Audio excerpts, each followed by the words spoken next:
사무엘하 18장.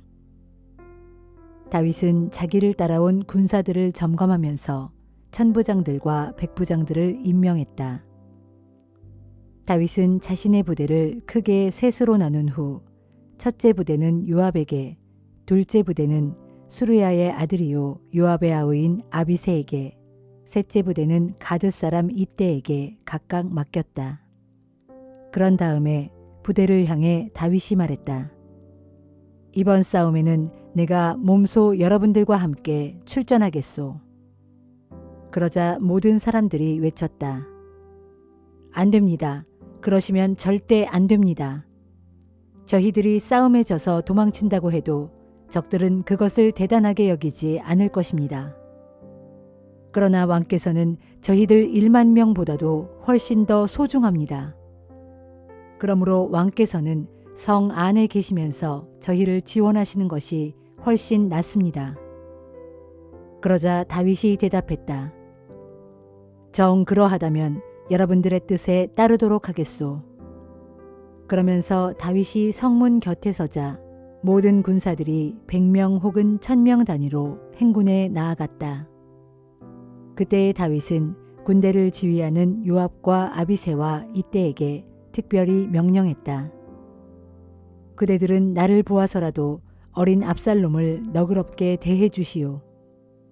이처럼 왕이 압살롬에 대해 지휘관들에게 특별히 당부하는 말을 다윗의 군사들이 모두 들었다. 다윗의 군대가 마침내 이스라엘 군대를 향해 나아가니 에브라임 숲에서 치열한 전투가 시작되었다. 거기에서 다윗의 군사들이 이스라엘 군사들을 크게 무찔렀다. 그날에 이스라엘 군사들 중 전사자가 2만 명에 이르렀다. 싸움이 숲속 전체로 번져나가면서 칼에 찔려서 죽은 자들보다 숲속에서 늪과 구렁 등에 빠져 목숨을 잃은 자들이 더 많았다. 그때 압살롬이 다윗의 부하들과 마주치게 되었다. 압살롬은 노새를 타고 달려가고 있었는데 그의 노새가 상수리나무 아래를 지날 때 나뭇가지에 압살롬의 긴 머리채가 휘감기고 말았다. 그래서 압살롬은 나뭇가지에 매달려 있었고 노새는 혼자서 계속 달려나갔다. 다윗의 군사들 중 한 명이 즉시 군사령관 요압에게 보고했다. 압살롬이 지금 상수리나무에 매달려 있습니다. 그러자 요압이 그 군인에게 외쳤다. 뭐라고? 네가 압살롬을 보았다고? 그러면 왜 그를 즉시 쳐 죽이지 않았느냐? 그랬더라면 내가 너에게 은 10세겔과 용사의 띠를 주었을 것이다. 그 군인이 말했다. 은 1000세겔을 달아서 제 손에 쥐어주신다고 해도 저는 감히 왕의 아들에게 손을 댈 수 없었을 것입니다. 우리 모두가 똑똑히 듣는 가운데 왕께서는 장군님과 아비새와 이때에게 나를 봐서라도 어린 압살롬을 살려달라 하고 특별히 부탁하지 않으셨습니까? 만일 제가 압살롬을 죽이는 일을 저질렀다면 왕 앞에서는 어떤 일도 숨길 수가 없으니 분명 제 목숨이 위태로워졌을 것이고 그러면 장군님께서도 저를 모르는 채 하셨을 것입니다. 요압이 말했다. 너하고 이렇게 꾸물거릴 시간이 없다. 그러면서 요압은 단창 세 자루를 손에 들고 달려가서 아직도 상수리나무에 매달려 있는 압살롬의 심장에 꽂았다. 그러자 요압의 무기를 들고 다니던 젊은 군사 10명이 곧장 뒤따라와 압살롬을 둘러싼 채 그를 쳐서 죽였다. 그런 다음 요압이 나팔을 불어 전투를 그치라는 신호를 보내자 이스라엘 군사들을 뒤쫓던 다윗의 군대는 모든 추격을 멈추었다. 요압의 군사들은 압살롬의 시체를 들여다가 숲속의 큰 구덩이에 던져넣고 그 위로 커다란 돌무더기를 쌓았다. 압살롬은 생전에 왕의 골짜기에 자기 기념비를 미리 세워두었다. 자기 이름을 기억해 줄 아들이 아무도 없음을 탄식하다가 스스로 기념비를 세운 것이다. 그가 자기 이름을 따서 세운 그 기념비는 오늘날까지도 압살롬의 기념비라고 불린다. 대제사장 사독의 아들 아히마아스가 군사령관 요압에게 말했다. 제가 당장 왕께로 달려가서 주께서 원수들의 손에서 왕을 구원해 주셨습니다 하고 소식을 전하겠습니다. 그러자 요압이 그에게 말했다. 안 된다. 오늘은 네가 소식을 전하러 가지 말라. 다른 때라면 몰라도 오늘은 절대로 안 된다. 왕의 아들이 죽었기 때문이다. 요압은 어떤 구스 사람을 불러 말했다. 네가 가도록 하라. 가서 다윗 왕께 네가 본 대로 말씀을 드려라. 그 구스 사람은 요압에게 엎드려 절을 하고 즉시 달려갔다. 그러자 사독의 아들 아히마아스가 요압에게 말했다. 무슨 일을 당해도 좋으니 저 구스 사람을 뒤따라가게 허락해 주십시오. 그러나 요압은 여전히 그를 말렸다. 아히마아스야, 왜 그렇게 나서고 싶어 하느냐? 이번 일은 아무리 잘 전한다 해도 어떤 보상도 돌아올 것이 없다. 그래도 아히마아스가 말했다. 무슨 일을 당해도 좋으니 저를 보내주십시오. 요압이 하는 수 없이 허락하자 아히마아스는 요단 골짜기를 지나는 길로 힘껏 달려서 구스 사람을 앞질러 갔다. 한편 그때의 다윗은 바깥 성문과 안 성문 사이에 앉아 있었고 파수꾼은 성문의 지붕 위에 설치한 전망대에서 먼 곳까지 내려다보고 있었다. 그때 파수꾼은 어떤 사람이 혼자서 급히 달려오고 있는 것을 보았다. 파수꾼이 왕에게 큰 소리로 그 사실을 보고했다. 왕이 말했다. 혼자서 달려오고 있다면 틀림없이 좋은 소식을 가져오고 있을 것이다. 그 사람은 점점 더 성문을 향해 가까이 다가오고 있었다. 그런데 파수꾼은 멀리서 또 한 사람이 달려오고 있는 것을 보고는 문지기에게 큰 소리로 말했다. 또 한 사람이 달려온다. 그러자 왕이 말했다. 그자도 좋은 소식을 가져오는 것이 분명하다. 파수꾼이 말했다. 앞서 달려오는 자는 대제사장 사독의 아들 아히마아스인 것 같습니다. 왕이 대답했다. 그는 좋은 사람이니 분명 좋은 소식을 가져올 것이다. 마침내 아히마아스가 왕에게 외쳤다. 모든 일이 잘 되었습니다. 그는 왕 앞으로 달려와 엎드려 절을 올린 다음 말했다. 왕의 하나님 주께 찬양을 드립니다. 하나님께서는 왕을 반역한 자들을 왕의 손에 넘겨주셨습니다. 왕이 그에게 물었다. 어린 압살롬은 어떻게 되었느냐? 그는 다치지 않았느냐? 아히마아스가 대답했다. 요압 장군이 이 종을 보낼 때 큰 소동이 일어난 것을 보았습니다. 그러나 무슨 일인지는 알 수 없었습니다. 그러자 왕이 말했다. 그대는 물러나 내 곁에 서서 기다리고 있어라. 그때 구스 사람이 도착하여 왕에게 아뢰었다. 왕이시여, 기쁜 소식을 가져왔습니다. 주께서 오늘 왕께 반역하여 일어선 무리들을 물리쳐서 모두 없애주셨습니다. 다윗이 구스 사람에게 급히 물었다. 어린 압살롬은 어떻게 되었느냐? 구스 사람이 대답했다. 왕께 대항하여 일어서는 모든 원수들은 압살롬과 똑같은 일을 당해야 마땅할 것입니다. 그 말을 듣고 다윗 왕은 마음이 찢어지는 것 같은 큰 충격을 받았다. 그는 성문 위의 다락방으로 올라가 큰 소리로 울부짖었다. 아, 내 아들 압살롬아, 내 아들 압살롬아. 너 대신에 차라리 내가 죽었더라면 좋았을 것을. 압살롬아, 내 아들아.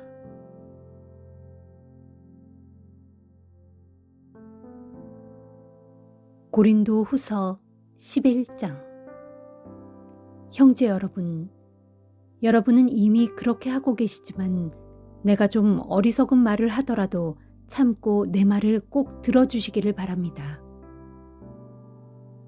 하나님께서 질투하시는 하나님이시듯 저 또한 여러분에 대해 질투합니다. 나는 여러분을 한 분이신 남편 그리스도께 인도하겠다고 약속했습니다. 즉, 순결한 처녀로서 여러분을 그분께 바쳐 약혼시켰습니다.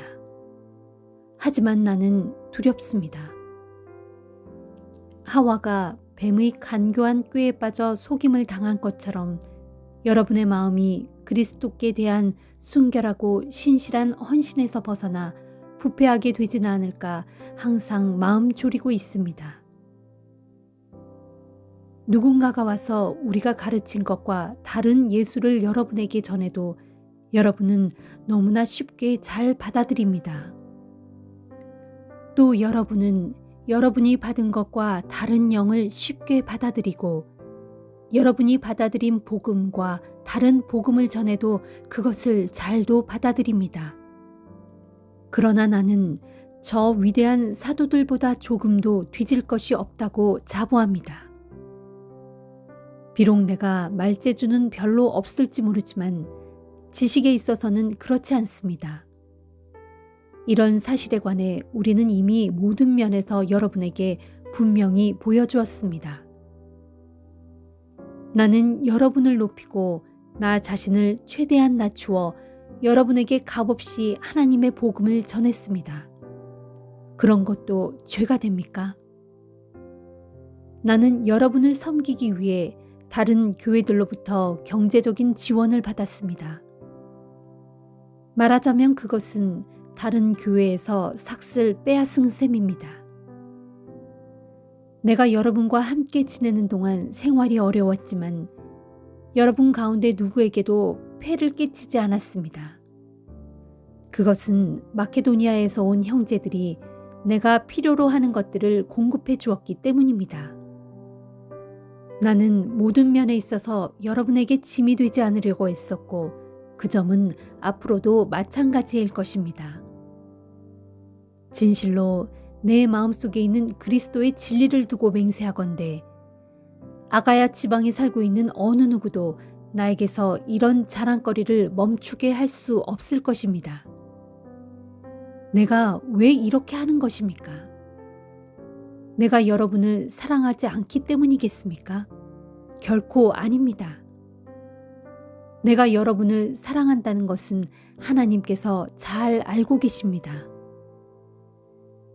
나는 지금 내가 행하는 대로 앞으로도 계속 이렇게 해나갈 것입니다.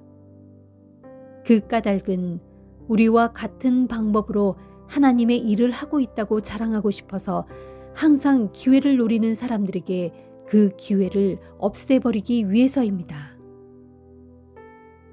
그런 사람들은 거짓 사도들이고 속이는 일꾼들이고 그리스도의 사도로 가장한 자들입니다. 그러나 알고 보면 그리 놀랄 일도 아닙니다. 사탄도 종종 빛의 천사로 가장합니다. 그렇다면 사탄의 일꾼들도 의의 일꾼인 양 가장한다고 해서 놀랄 일이 아닌 것입니다. 하지만 그들은 결국 자신들의 행위대로 벌을 받을 것입니다. 다시 한번 말합니다. 나를 어리석은 사람으로 생각하지 마십시오. 그러나 만일 여러분이 나를 어리석은 사람으로 생각한다면 나는 어쩔 수 없이 나를 어리석은 사람으로 받아들일 수밖에 없고 그러니 내가 어리석은 사람처럼 자랑을 좀 하겠습니다. 지금 내가 하는 자랑은 주님의 명령을 받고 하는 것이 아니라 그저 어리석은 사람인 양 나 개인이 자랑하는 말에 지나지 않습니다. 많은 사람들이 세상에서 하는 방식으로 육신을 따라 자랑을 하니 나도 그렇게 육신을 따라 자랑을 좀 해보려고 합니다. 여러분은 스스로 지혜롭다고 생각하면서도 어리석은 사람들을 잘도 용납하고 있기 때문입니다. 누가 여러분을 종으로 부려도 여러분을 착취해도 여러분을 이용하여 이득을 취해도 여러분을 업신여겨도 여러분의 뺨을 때려도 여러분은 잘도 참아줍니다. 부끄럽게도 우리는 너무나 마음이 약해서 차마 여러분에게 그런 짓을 할 수 없었습니다.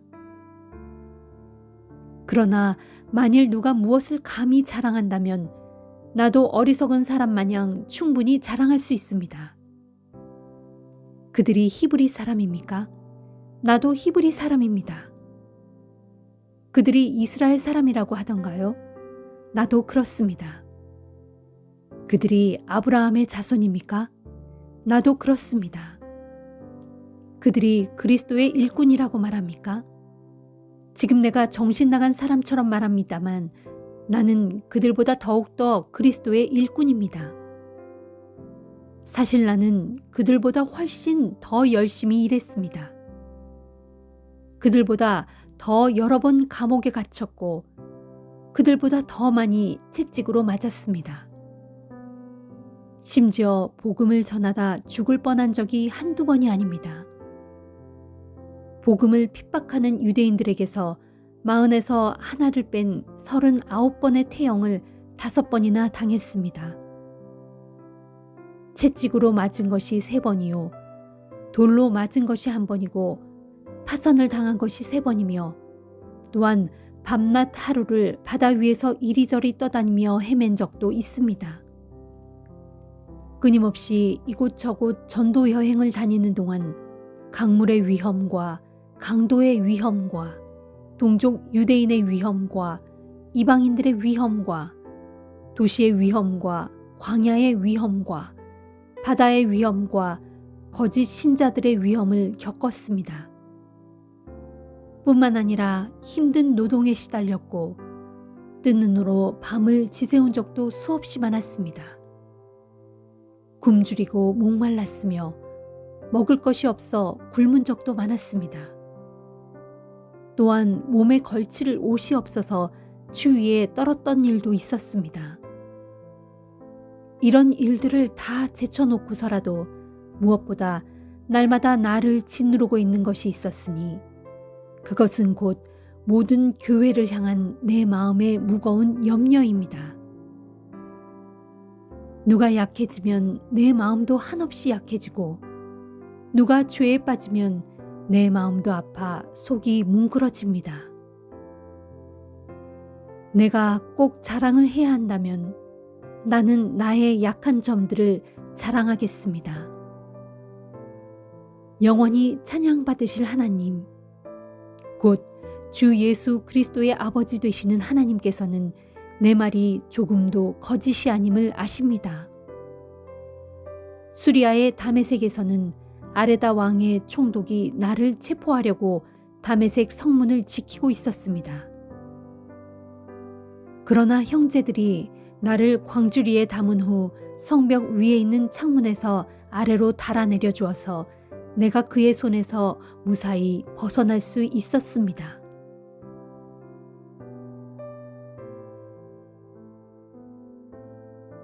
에스겔 25장. 주의 말씀이 내게 또 내렸다. 너 사람아, 너는 암몬 족속이 있는 쪽으로 내 얼굴을 향하고 그들에게 이 말 심판을 선포하여라. 너는 암몬 족속을 쳐서 예언하기를 너희는 주 하나님의 말씀을 들어라. 주 하나님께서 말씀하신다. 너희는 내 성소가 짓밟혀 더럽혀졌을 때, 이스라엘 땅이 파괴되어 황폐해졌을 때, 유다 백성이 사로잡혀 포로로 끌려갔을 때 그런 광경들을 보고 말하기를 얼씨구 좋구나, 참으로 잘 되었다 하고 환호성을 질렀다. 그러므로 내가 너희를 동방 사람들의 손에 넘겨주겠다. 그들이 내 땅으로 몰려와 진을 치고 내 땅 가운데 자기들이 살아갈 천막을 칠 것이며 내 땅에서 나는 과일들을 먹고 내 우유를 빼앗아 마실 것이다. 그날에 내가 또 너희의 도성 랍바를 낙타의 방목장으로 만들고 너희 암몬 족속의 땅을 양떼가 누워 쉬는 곳으로 바꾸어 놓겠다. 그때서야 비로소 너희가 나를 주인 줄 알게 될 것이다. 나 주가 말한다. 이스라엘 땅이 대적에게 짓밟혀 황폐해졌을 때 너는 그 광경을 보고 손뼉을 치고 발을 구르며 좋아하였고 온 마음으로 멸시하면서 기뻐하였다. 그러므로 이제 내가 내 손을 너희에게로 뻗어 너희를 다른 여러 민족들의 손에 넘겨주어 그들로 너희 민족을 철저히 약탈하게 할 것이니 그들이 온 땅의 여러 민족들 가운데서 너희를 끊어버리고 온 세상의 문 나라들 가운데서 너희를 멸망시켜 뿌리째 잘라버릴 것이다. 그렇게 되면 그제야 너희가 나를 주인 줄 알게 될 것이다 하여라. 나 주 하나님이 말한다. 모압과 세일이 말하기를 유다 족속도 다른 모든 이방 족속들과 다를 게 아무것도 없다 하는구나. 그러므로 내가 모압 땅의 변방에 있는 여러 성읍들 곧 그 나라의 영광인 베드여시목과 바알모온과 기랴다임을 허물어 버리겠다. 암몬 족속과 마찬가지로 내가 모압 족속도 동방 사람들의 손에 넘겨주어 그 땅을 차지하게 할 것이니 이로써 모압 족속이 더 이상 문 민족들 가운데서 기억되지 않도록 하겠다. 내가 이렇게 모압 족속을 심판하여 그들에게 벌을 내리면 그때서야 비로소 그들이 나를 주인 줄 알게 될 것이다. 나 주 하나님이 말한다. 에돔 족속이 유다 족속을 쳐서 자신들의 원수를 갚았으나 지나치도록 무자비하게 원수를 갚음으로써 크게 죄를 지었다. 그러므로 나 주 하나님이 말한다. 이제 내가 내 권능의 손을 에돔 위에 뻗어 그들을 칠 것이니 내가 에돔 땅에서 사람들과 짐승들을 다 없애버리고 그 땅을 폐허로 만들겠다. 대만에서 드단에 이르기까지 에돔 땅 전역을 황무지로 만들 것이니 그 땅의 사람들이 모두 칼에 찔려 죽을 것이다. 내가 내 백성 이스라엘의 손을 빌려 에돔 족속에게 보복할 것이니 그날의 이스라엘 족속은 나의 분노와 진노에 따라 에돔 족속에게 그대로 보복할 것이다. 이렇게 이스라엘 족속이 나의 분노와 진노에 따라 에돔 족속에게 가차없이 보복하면 그때서야 비로소 에돔 족속은 내가 보복한 줄을 알게 될 것이다. 이는 나 주 하나님의 말이다. 나 주 하나님이 말한다. 블레셋 족속이 옛날부터 이스라엘에 대하여 적개심을 품고 아주 미워하였으므로 마음속에 앙심을 품고 이스라엘 족속을 쳐서 모조리 없애려고 하였다. 그러므로 나 주 하나님이 말한다. 이제 내가 내 권능의 손을 블레셋 족속의 머리 위에 뻗어 그들을 사정없이 칠 것이니 그 땅의 그렛 사람들을 모조리 끊어버리고 해변에 남아있는 자들을 다 없애버리겠다. 그날에 내가 끓어오르는 엄청난 분노로 그들에게 크게 보복할 것이니 내가 그들에게 내 원한을 철저히 갚을 때에 그제야 비로소 그들은 내가 주인 줄 알게 될 것이다.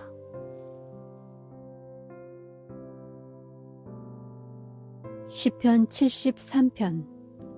하나님께서는 진실로 이스라엘에게 인자하시고 마음이 깨끗한 사람에게 선을 베푸시는 분이건만 나는 하마터면 발을 헛디뎌 미끄러질 뻔하였고 걸음을 잘못 디뎌 넘어질 뻔하였다.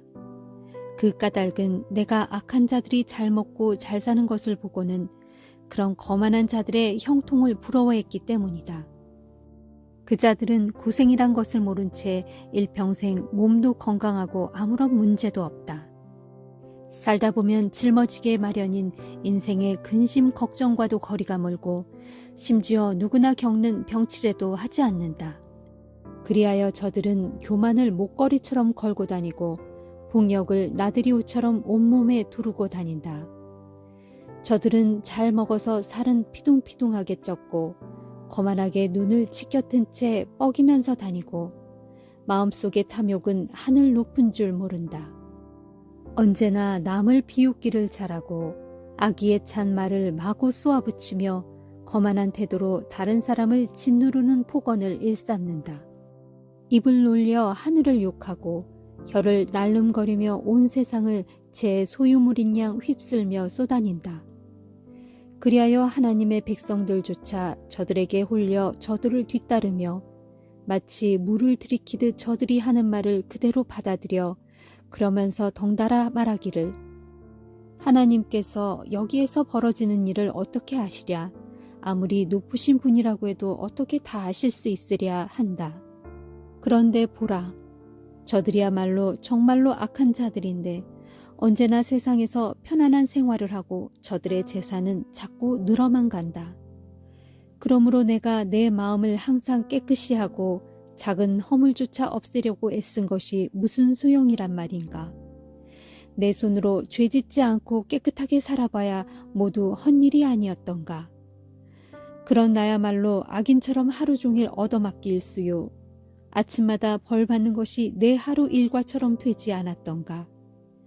그래서 만일 내가 나도 저들처럼 그렇게 살아야겠다 하고 마음 먹었다면 나는 하나님의 자녀와는 거리가 멀게 되었을 것입니다. 나는 이 같은 문제를 놓고 이해해 보려고 애썼지만 내가 풀기에는 너무나 힘든 일이었습니다. 그러나 내가 마침내 하나님의 성전에 들어가고 나서야 비로소 악한 자들의 종말이 어떻게 될 것이라는 것을 깨닫게 되었습니다. 보라, 주께서는 저들을 넘어지기 쉬운 미끄러운 곳에 두시어 결국에는 파멸의 구렁텅이에 쳐넣으신다. 그러면 저들은 갑작스럽게 파멸로 치닫게 되니 큰 공포에 휩싸여 어찌할 바를 모른다.